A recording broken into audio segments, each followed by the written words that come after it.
Hello, everyone. Um, I'm back with my week 3 assignment.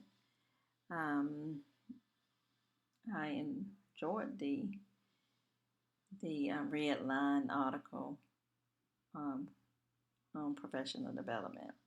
I enjoyed talking about professional development, and there's a lot of things that I would love to do that we're not doing now, and some things that we are doing now that I would like to um, do more intense. Um, I do see a difference in Perkins 4 and Perkins 5 professional development because of the way our proficiency um, would be measured now um, based on credentialing.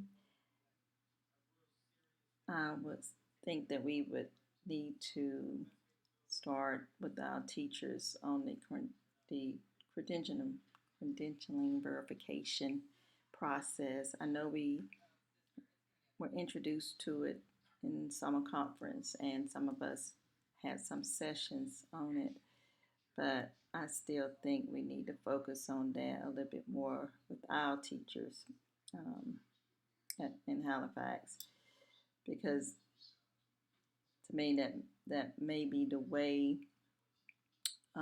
our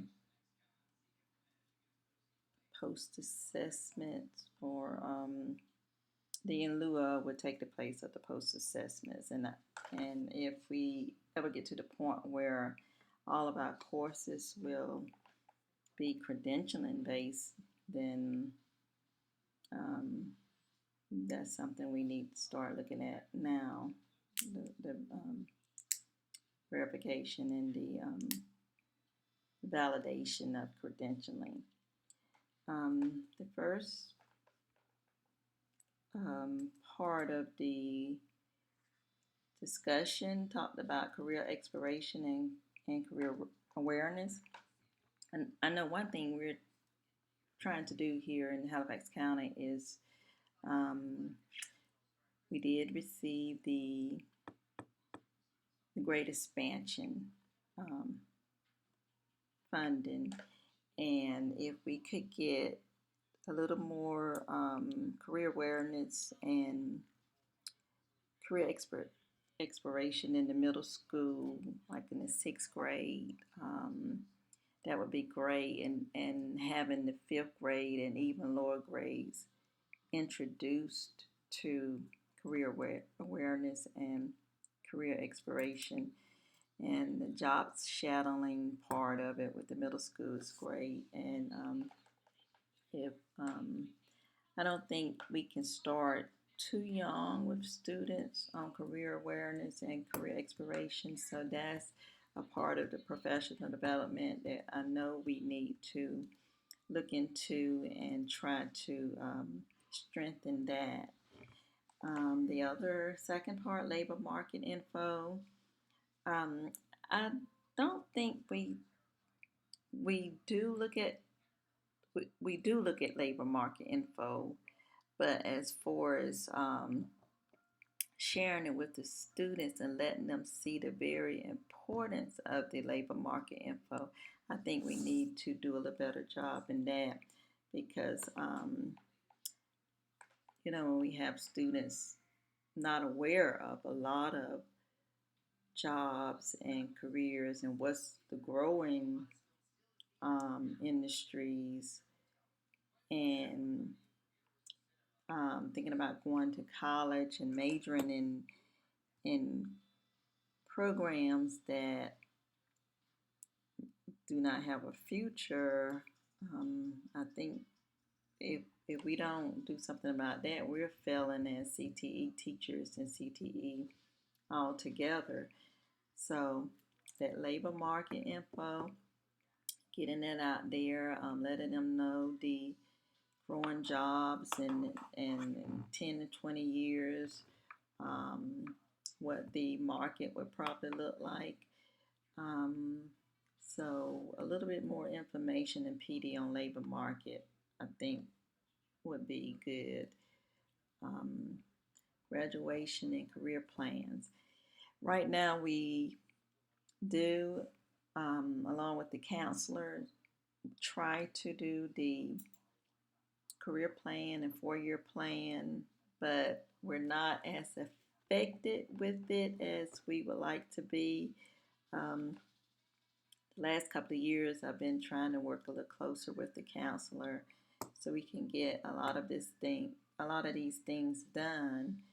Um, Counselors and career coordinators um, seem to kind of work in separate directions. The counselor focuses on the students that want to go to college, and that most of their time is put there. And then you have the career development coordinator and the CTE teachers focusing on students that want to go to college, but also are interested in a career right out of high school or going to a 2-year university to get a certification or a trade or technical um, skills in a particular um, career. So bridging that gap is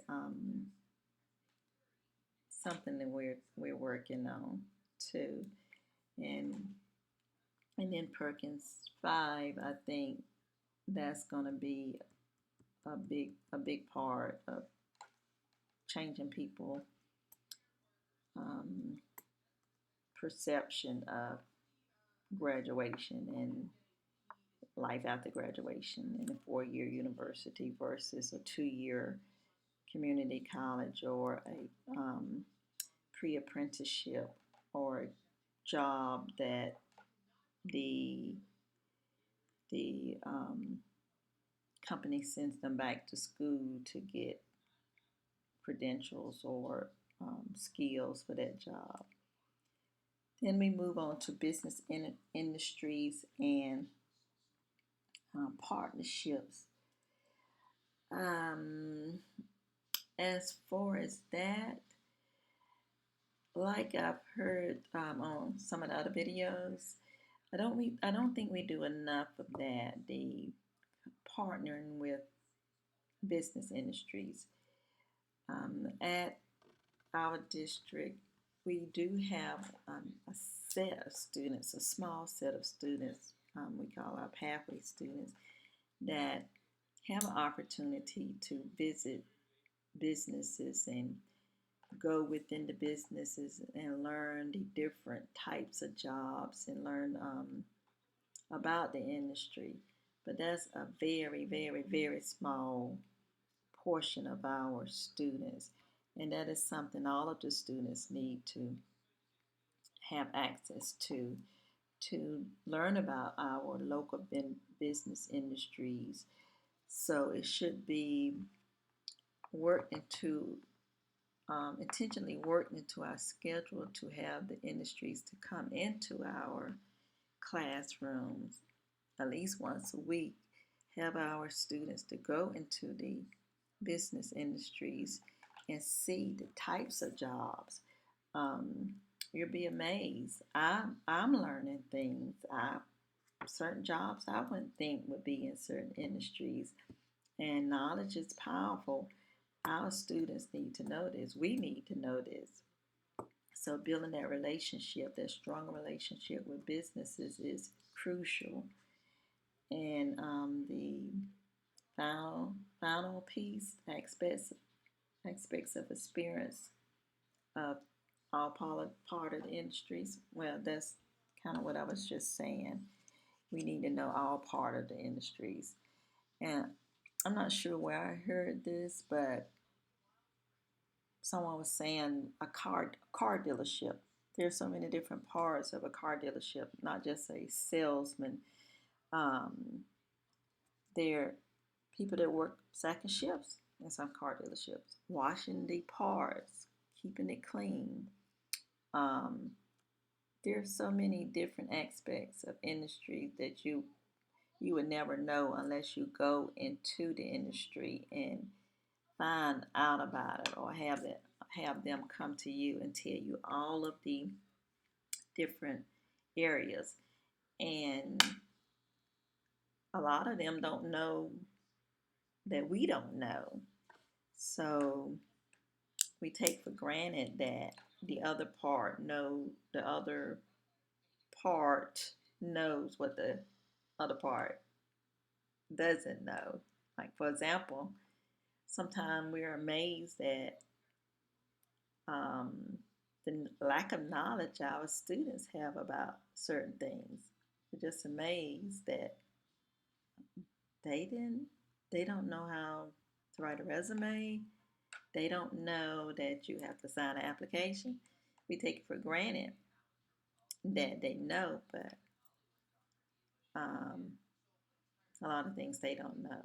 And business industries probably think we know things that we don't know. So that relationship. And so with Perkins 5 and um, our future professional development, for one thing, right now introducing the changes in Perkins 5, the concentrator definition. Um, I see that's a lot of the professional development that we'll be doing or have already started doing to transition over into the new Perkins 5. And then things that we do for professional development now with our teachers, um, like things that I get from my professional development group meetings, um, conferences, bring back to the teachers, and we'll continue to do that. But some of the other professional developments that we share needs to be based on local needs, like industry partnerships and the advisory council meeting and things of that nature. So um, it's a lot of new changes in PD. And one thing I will say about CTE, I think we have great professional development. I do. And the group meetings, the conferences, and things, they're very helpful because in our LEAs, we are the ones that produce the professional development for CTE because the primary focus of professional development for our LEAs are mostly for core subjects, ELA and math. Um, and I know I went over my time, but I did learn something from a lot of you, and I enjoyed sharing. And have a good day or night.